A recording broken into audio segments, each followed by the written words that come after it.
Hello, my name is Steve, and I live in New York City. I'm 71 years old, and I will tell you briefly about what I think of as my conversion experience. I want to time myself so I'm not going on too long. It's actually a fairly simple story, but it took place over a long period of time. I was born in Brooklyn in 1951. As I said, I'm 71 years old, and I was raised as a good Catholic boy and was the kind of good Catholic boy who was going to join a religious order and spend my entire life in a teaching order, the Xaverian Brothers. That did not work out. When I was 14 years old and in my sophomore year, I told the headmaster of the school I was in that I was gay, and I was expelled from the school.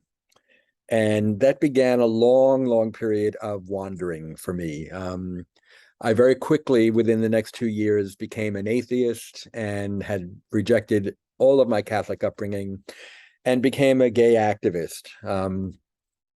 And thought of myself as, very secular and did not have any particular connection with church or any church at all.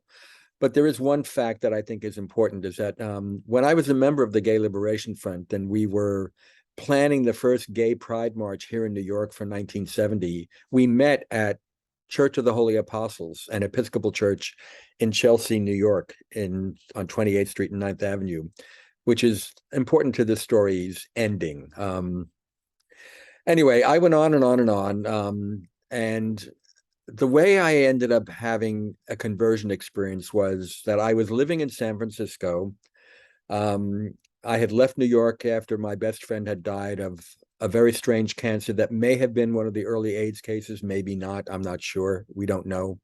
Um, but I was living in San Francisco and I was living in the Embarcadero YMCA. And I was still drinking heavily and taking drugs and living in a very pretty wild way. But I began to have symptoms of what they were then calling GRID, gay-related immunodeficiency, which was the first thing that they called what eventually became AIDS. And I had all of those early symptoms. I had fatigue, I had night sweats, I had fevers, I had weight loss, and I was scared. And I was fairly certain that I was probably going to die of whatever this was, because I was just like all the other people who were sick and dying of it. And I had not prayed in a long time. Um, but this is what happened.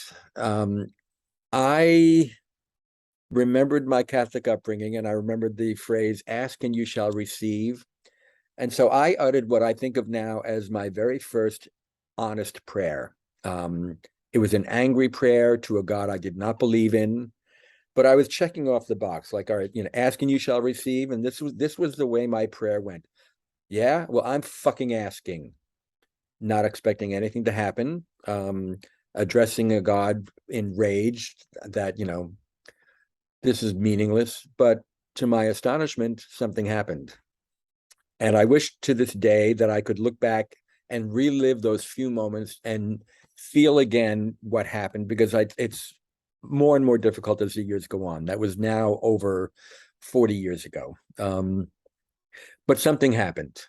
And I knew something was happening. I knew I was in some way being answered, that this prayer, this angry prayer, was being answered.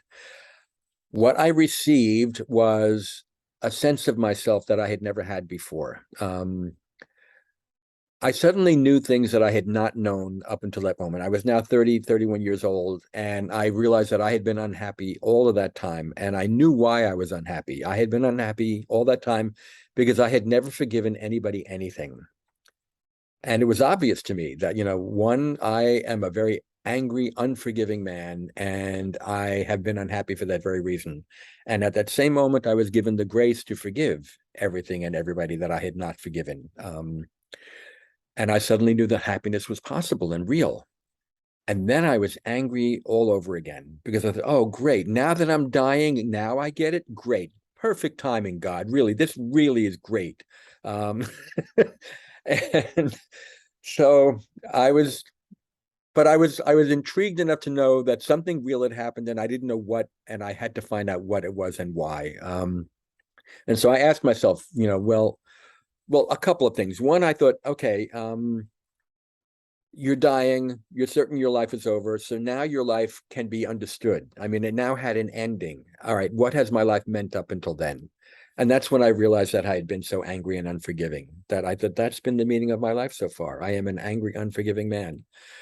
And then I thought, well, how did I end up with this insight? And I realized, okay, well, I said a prayer, and I hadn't prayed in any real way in decades. And I thought, oh, I prayed. Okay, well, that set me on a quest. I started to look into prayer. I thought, okay, well, what is prayer? And I started reading books about prayer. And so the first book I read was called "What Is Prayer" by Father Anthony Bloom, a Greek Orthodox metropolitan chaplain in London. And that began a quest for me to I went on a spiritual quest, and not knowing what else to do with this spiritual experience that I'd had, I went right back where I was first, I became a Catholic. I became a born again Catholic. And suddenly my life was filled with country Western faith healing masses, and Irish nuns who were spiritual healers, and prayer, prayer, prayer. And it was at this point that I first began what I now do regularly, centering prayer. I found this book called about centering prayer by Basil Pennington, and I read that, and that became part of my spiritual quest. And I became a Catholic again. That didn't last because, well, I'm a gay man, and it was very hard to be a gay man in the Catholic Church, and also I was still drinking. And what happened was, in a couple of years of this quest, I found myself in AA. I found myself sober in AA, and that began the whole next level of the whole next phase of my journey, which was that I realized, oh, that's what all that was for. I was not supposed to become a Catholic again. I was supposed to get sober, and so I did. And so for the next, I'm now sober 38 years. So for the next 25 to 30 years, the 12 steps were my spiritual life.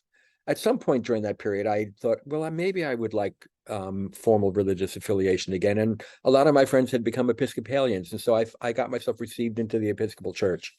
And I started doing that for a while. And then I went back to school because I was a college dropout who had dropped out of college a few times, and decided, well, let's go get that finished again. And I didn't know what to study. And so I ended up studying comparative religion. And while I was there, the formal Episcopal stuff fell apart, because after reading all of the world's great scriptures, I thought, well, what do we have but a systems of competing metaphor for things that no one else can explain any other way? And that became, all right, well, I'm going to stick with the 12 steps. And then, sticking with the 12 steps, I began, finally, by the time I got seriously to step 11, I just began to live in step 11. And I became part of a LGBT Buddhist meditation group. And for 5 or 6 years, every week on Sunday nights, we met and we sat on our cushions and meditated, and I would do it myself on my own during the week. And the strangest thing happened was that I became a Christian again.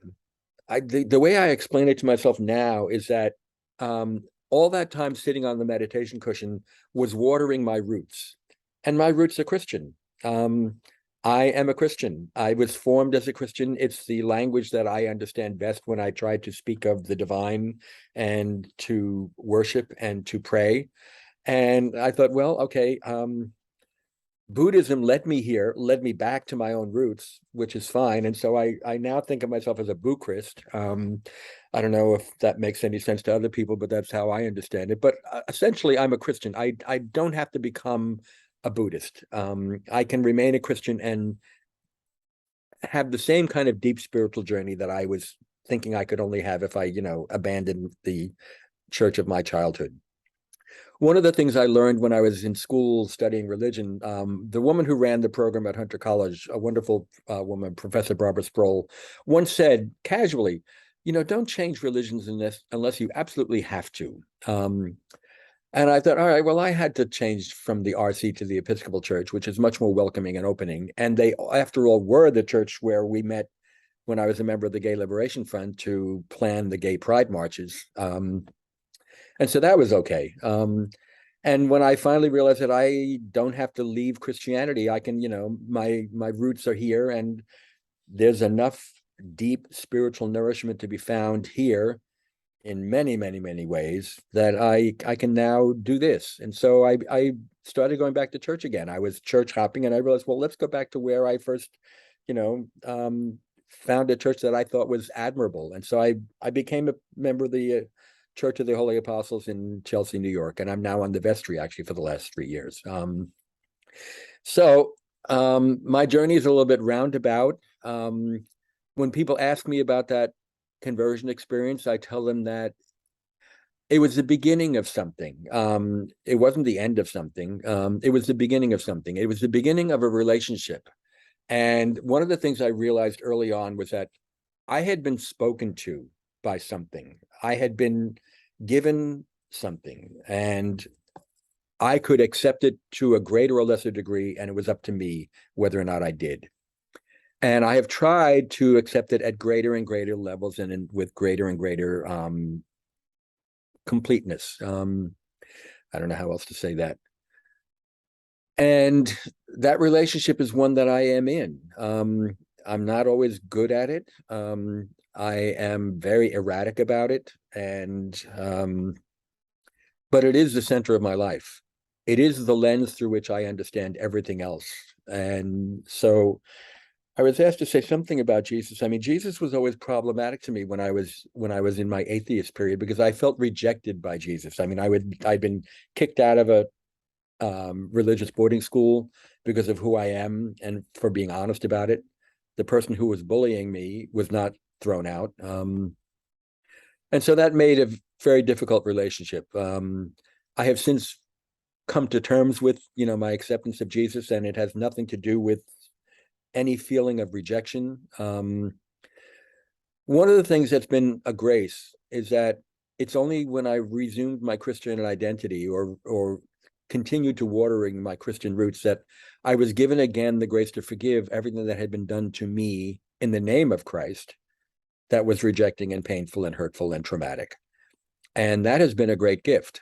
It's been very similar to the way that, my relationship with my father was healed through working the 12 steps of AA. I see I've gone on for over 10 minutes, and I don't know what else I have to say. I hope what I have said has been of some use and interest to you. And I'm very grateful for the opportunity to share my experience. And thank you for listening.